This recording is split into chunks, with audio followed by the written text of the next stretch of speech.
Halo, Assalamualaikum warahmatullahi wabarakatuh. Shalom, Om Swastiastu, Namo Buddhaya, salam kebajikan, salam sejahtera bagi kita semua. Apa kabar mahasiswa dan mahasiswi Universitas Bina Sarana Informatika, khususnya program studi S1 Ilmu Komunikasi. Semoga Anda senantiasa sehat selalu dan makin produktif berkarya dari hari ke hari. Alhamdulillahirrabbilalamin, pada hari ini saya Robikal Muntaha Meliala sebagai dosen pengampu mata kuliah komunikasi massa dapat menjumpai Anda kembali pada pokok bahasan baru di pertemuan 6 tentang bentuk-bentuk media massa. Teman-teman, media istilah yang digunakan pada tahun 1920-an untuk mengistilahkan jenis media yang secara khusus didesain untuk mencapai masyarakat yang sangat luas. Dalam pembicaraan sehari-hari, istilah ini sering disingkat sebagai menjadi media.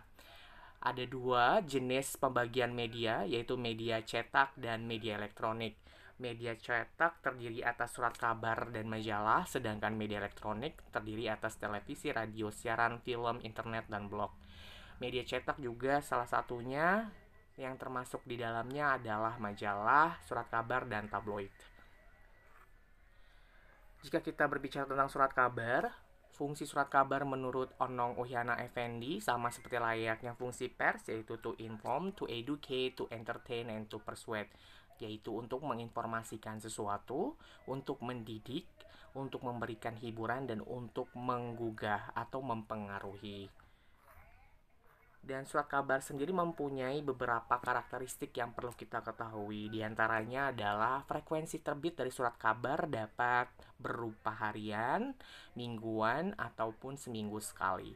Bentuknya bisa berupa broadsheet seperti layaknya surat kabar Kompas, atau yang broadsheet seperti layaknya surat kabar Tempo, dan juga tabloid.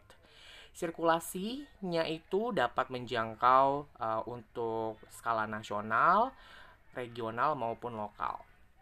Dan sifat atau kategori produknya adalah low involvement, yang maksudnya keterlibatan antara pembaca dengan media massa itu sendiri sangat kecil gitu. Jadi feedbacknya sangat kecil untuk dapat dilihat secara langsung.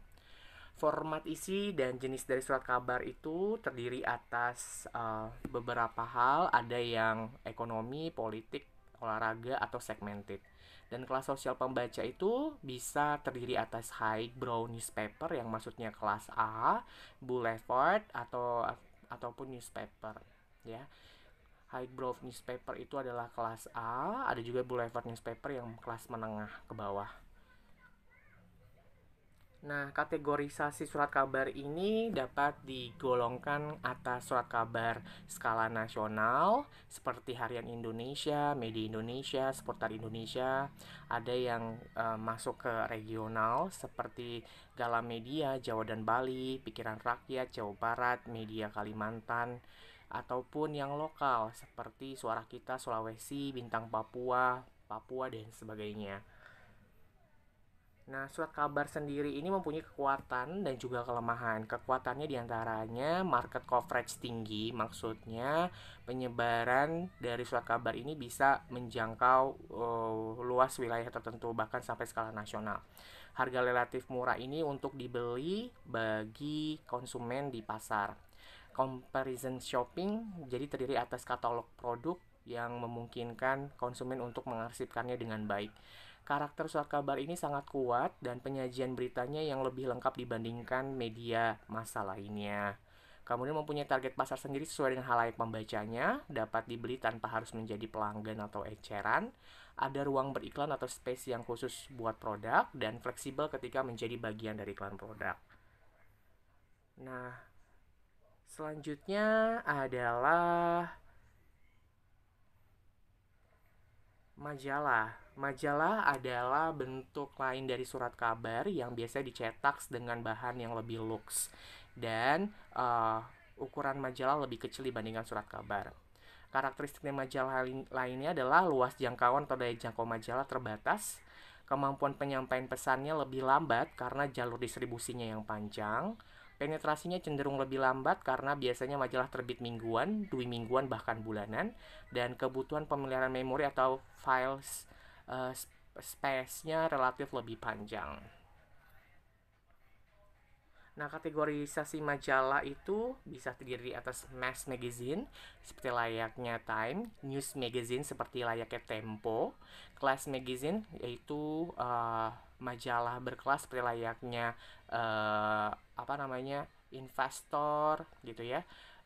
Kemudian specialized magazine seperti majalah-majalah yang terspesialisasikan seperti majalah Trubus, majalah Gadis dan lain sebagainya. Nah, kekuatan majalah ini sendiri, segmentasi pembaca lebih baik karena sudah terdiversifikasi secara lebih sendiri, gambar dan warnanya bagus, waktu baca agak lama. Kelemahannya biayanya agak mahal karena memang dicetak di kertas yang lebih luks dibandingkan surat kabar dan produksinya agak lama karena biasanya paling cepat 2 minggu ataupun sebulan dan pemasangan iklan tergantung tanggal terbit. Yang selanjutnya adalah media massa radio. Radio ini adalah media massa dalam bentuk auditori yang hanya dapat didengarkan. Dan inilah fungsinya untuk melayani informasi atau pengawasan, melayani suatu agenda-agenda atau fungsi interpretasi, membentuk kita untuk membuat kreasi dan mempertahankan hubungan dengan berbagai kelompok dalam masyarakat, membantu proses sosialisasi dan pendidikan, membujuk untuk memperoleh atau mendapatkan item atau ide-ide khusus dan untuk memberikan hiburan. Pada intinya sama seperti lagi surat kabar ya, untuk memberikan informasi, memberikan pendidikan, kemudian untuk mempengaruhi dan juga untuk menghibur. Nah, radio siaran sendiri mempunyai karakteristik yaitu imajinatif karena hanya dapat didengar dan sifatnya auditori yang hanya mentransmisikan suara bukan berupa gambar. Kemudian sifat yang dapat lebih akrab karena dipandu oleh penyiar yang biasanya mempunyai teknik announcing yang bagus dan gaya percakapannya pun lebih dapat intim kepada pendengar.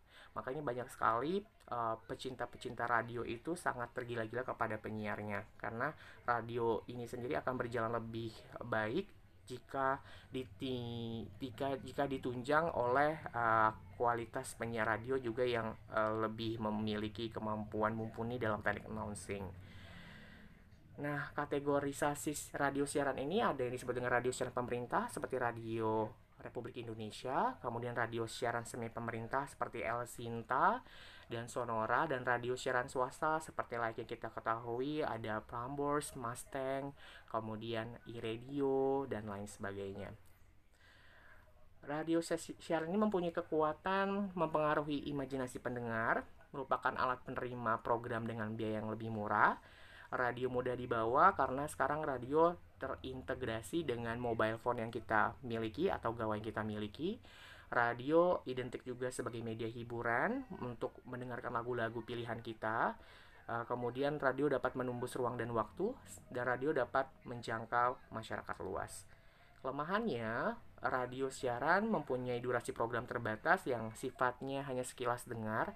Jadi kalau kita ketinggalan tidak menyimak dari awal, sangat susah untuk membangun pemahaman yang utuh tentang suatu realitas atau peristiwa dan mempunyai gangguan yang lebih besar potensinya dibandingkan surat kabar ataupun media cetak, dan sifatnya yang non visual, berarti kita mengandalkan imajinasi atau daya imajinasi kita.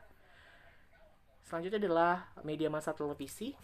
Media massa televisi sama secara garis besar mempunyai fungsi sebagai media penerangan, media pendidikan, media hiburan, dan juga sebagai media promosi.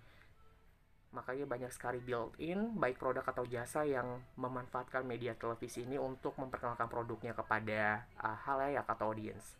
Dan karakteristik televisi ini sendiri adalah bersifat tidak langsung, ya, bersifat satu arah, bersifat terbuka, jadi dapat ditonton oleh segala heterogenitas halayak.